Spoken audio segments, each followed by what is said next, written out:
Hi guys, welcome back to my channel. This is Sonia, and I feel like I haven't done this for like eons. I think sometimes like I come back and I'm like, it's been a while since I've sat in front of a camera and talked to you guys about books. I have unfortunately been really sick. Um, for about 2 weeks, like an off and on migraine. And it has not been great. So I'm really excited to talk about Wuthering Heights by Emily Bronte. I am going to give a caveat to I know there's a movie out there. I might talk about it a little bit in this video, but I have not fully watched it. So this is a dialogue mostly about this book and how I feel about it, going from I read this in like my early teens, 20s. So my idea of Kathy and Heathcliff's relationship has really changed. And I found that out with The Great Gatsby recently. I've been enjoying reading some of these older like romances that really sparked something in me when I was younger. Um I might do a reread of Jane Eyre. Jane Eyre is totally different. Like when I look at that, I don't get the feelings that my mom's a big fan of Jane Eyre. We have different tastes when it comes to the Bronte sisters. I love this book, Wuthering Heights. She likes Jane Eyre. I just I have issues with the ending. If I ever want to, I have the book, so I could just easily pick it up. And I feel like it needs to be reread and relooked at. Maybe I'll do that.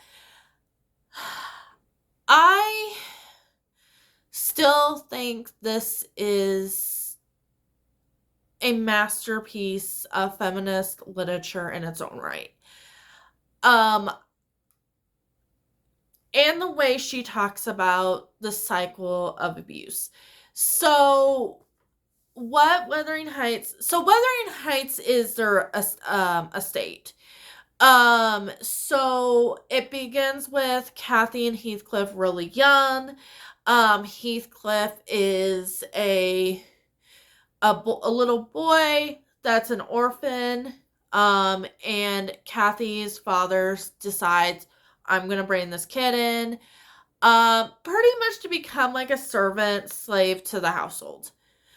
Um, like a war type situation.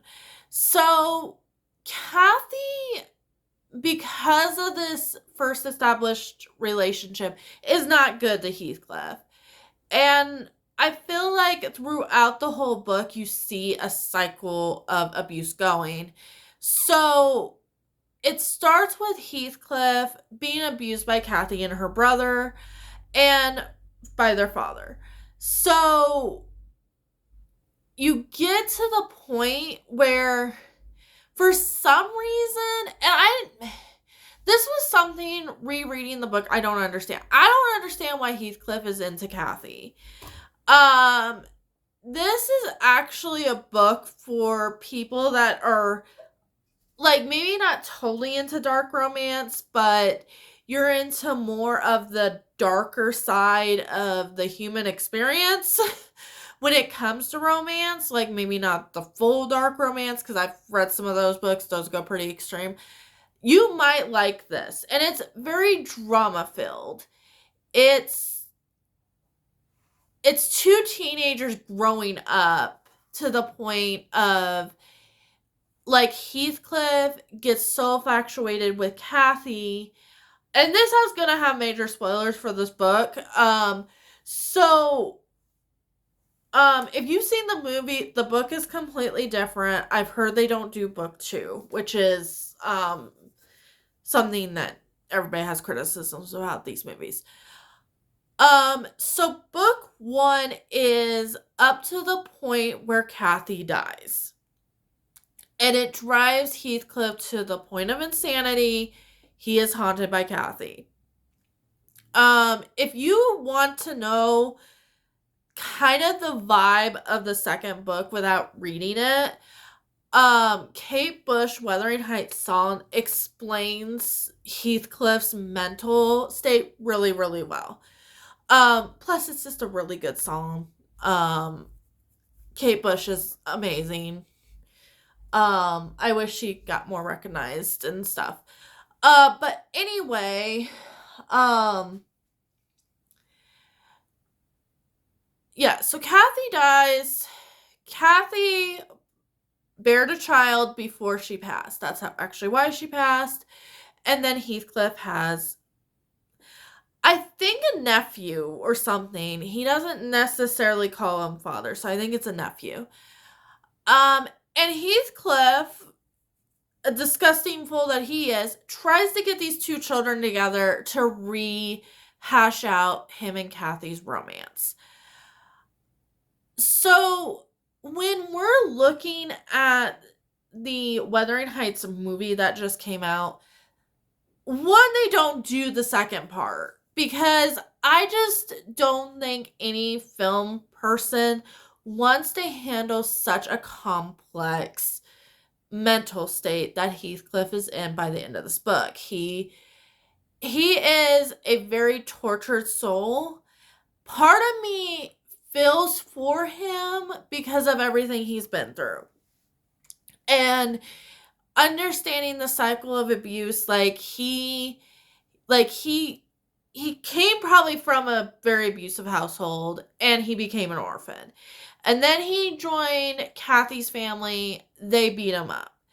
And then by the time he becomes adult, he's so tortured and so obsessed with Kathy where he's like, you know what? These two kids are about the age. I'm going to put them together and they're going to hash out this relationship that I'm infatuated with. And he is married. He does get married to another woman that is the sister of the man that Kathy ends up marrying, that she has the kid with. And he does kind of do a Gatsby thing where he leaves for a certain amount of time, gets richer and everything, and now can, have Kathy for his own, and then he finds out Kathy's dead, and then he goes through a whole spiral. So the thing about this book is it's not told between either Kathy or Heathcliff's point of view. It's told from a third perspective. I think she's a maid, and she's telling the story of what she's observing. So obviously we don't have a narrator that's reliable because it's only based off of what she said. So this is when it becomes kind of hard because technically Wuthering Heights is a character. The Moors is definitely a character. If you've ever read what is that? Secret Garden has the Moors. There's a couple of more gothic romance books that display the Moors. Daphne du Maurier, and I can't think of what the book is. But they talk about the Moors. What the Moors is this area in the United Kingdom where it's very, very foggy. It's a very dreamlike place to go to because it's just extremely foggy. You can't really see anything. So that is a big, huge character just in itself. I've read a couple other books that are taken in the same place. I think The Woman in Black. There's a couple. So that in itself is you're in a very scary area. So some of what Heathcliff might be seeing is just the Moors playing tricks on him. Is a possibility. I don't think so. I think Emily is definitely working with Heathcliff is losing his mind. And is torturing everybody else about it because he's just he wants his Kathy and that's all he wants. Now did Kathy love him back? Probably not. This is definitely one of those stories where it's just horrible people doing horrible things. So when it comes to, is there really a true like hero villain? No, not really. It's just, okay, you did all this horrible stuff to me. I'm gonna like do it to somebody else. It's like spread the pain a little bit or something. I don't remember Heathcliff being so bad, and then I reread this and I'm like, oh yeah, you're just a nightmare like Kathy was. Like, I understand, bud, like, you know, she died, you couldn't be with her. And then the thing that I think, because I've seen scenes, I have watched reactions to this movie.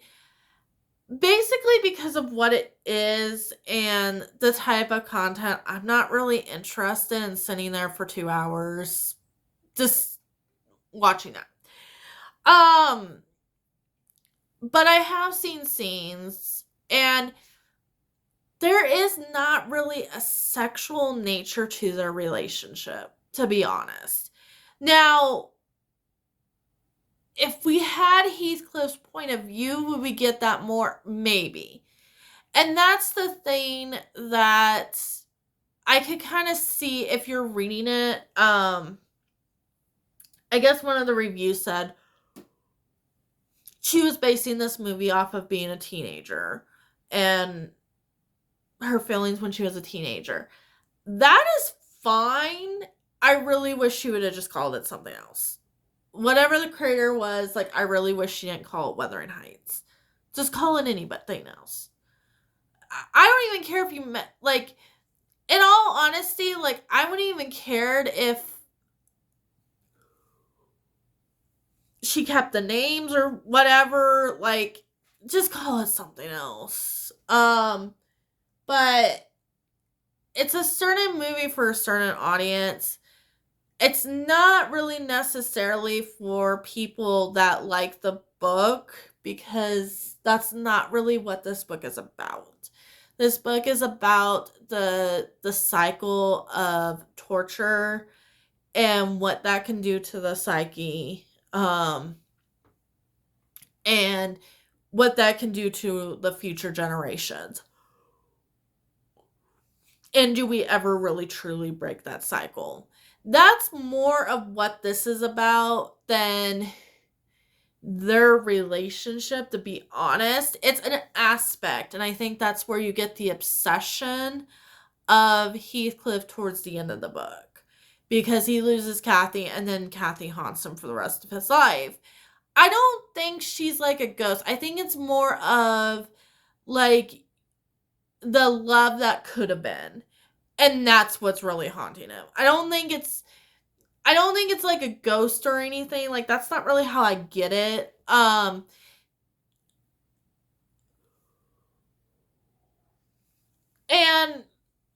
I don't know. There's there's a whole bunch of other things like I could go into knowing a little bit about the movie, but at the end of the day, I just sit there and I'm just like, call it something else. I mean, that's really, like, I don't want to get too much. Sorry, guys. I don't really want to get too much into it because I am somebody that is open to new interpretations of literature. I don't think if you pick up a book and you want to adapt it into something, you have all the right in the world to put your signature on it.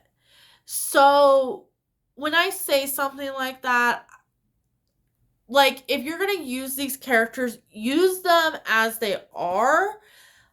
But if you want to change aspects of it, it's fine. If you want to sorry guys, take stuff out, like, having a scene by scene adaptation is not always the way to do an adaptation. I have watched many, like, adaptations, some good, some bad. And the best ones are the ones that take out, quote unquote, the boring scenes, like the bloat, and they simplify the story. Those are going to be your best ones that still have that character and that shape and the understanding of the literature. But the bloat is gone. And I think what's important about talking about adaptation, especially with classics, is that we're not in the same time frame. We're not in the same frame of mind. So there's two ways to do a classic. Very, very true to the material, or you modernize it. And sometimes modernize, like, you have oh my god, she's all that. I don't know. There was a couple of Shakespeare 10 Things I Hate About You. That was the movie. 10 Things I Hate About You is a retelling of Shakespeare in a modern eye. And it was really well done. I think it was Taming of the Shrew, I think is what the you have The Lion King that does Hamlet. Different ways of looking at a piece of literature. You have Hunchback of Notre Dame, Disney version, and then you have Victor Hugo's, which I haven't read, but I know enough to know the differences. Obviously, we have to think about audience. What is the audience really going to get from this material? So, if you are reading Wuthering Heights and you're seeing a romantic nature to these couples, I can understand how she got there. Now, is that really what this is? No. And I don't, like, I try to even think of this book as, like, if we were reading it from, sorry guys, Heathcliff or Kathy's point of view, it would change. Every time you play with point of view in a story, aspects of it is going to change. So if you did it through Kathy and then you flip to Heathcliff, because that would be the most common sense if you're going to do it that way, there could have been more of a sexual nature to their relationship. Basically, the vibe I'm getting, if you are going to romanticize this, is a enemies to lovers kind of relationship. Or, which I really don't really like, because this is a very abusive book. Like, they are very abusive to each other. Even though he does take, some of the abuse from, their father, basically, she does not, she's just like, thanks. I appreciate that. Like, her ideals is, like, so different, and she's a typical Victorian woman that the way to get up in society is marriage. So I can understand why she's not interested in Heathcliff. Like, even if she's, like, interested in a way romantically, they wouldn't work out because she would always need to get up into society. So that's just my feelings on this book. I still had a good time. It did take me a little bit longer to read this one. The print was really small. Did a lot of tabbing. But yeah, I really enjoyed it. I might do some more classic rereads. I have some new classics I do want to read eventually. I would love to, explore Victor Hugo a little bit. I just need to get back. Welcome to my channel. I do suffer from chronic migraines, so life gets hard. So bear with me, but I definitely want to do reading more classics, really digging into them. I'm gonna probably go back to reading Game of Thrones. I'm really excited about going back to that. I feel like I need to go and read more just older literature. And get away from the new stuff for a little bit. I just think it's putting me into this like a reading slump. Plus, like, if you don't feel well. Sorry, guys. Man, need another cup of coffee or something. But I will definitely be hopefully doing more bookish stuff. I know this last month has really been heavy in the other side of everything. But I will let you guys go. I hope to see you in the next video. Bye, guys.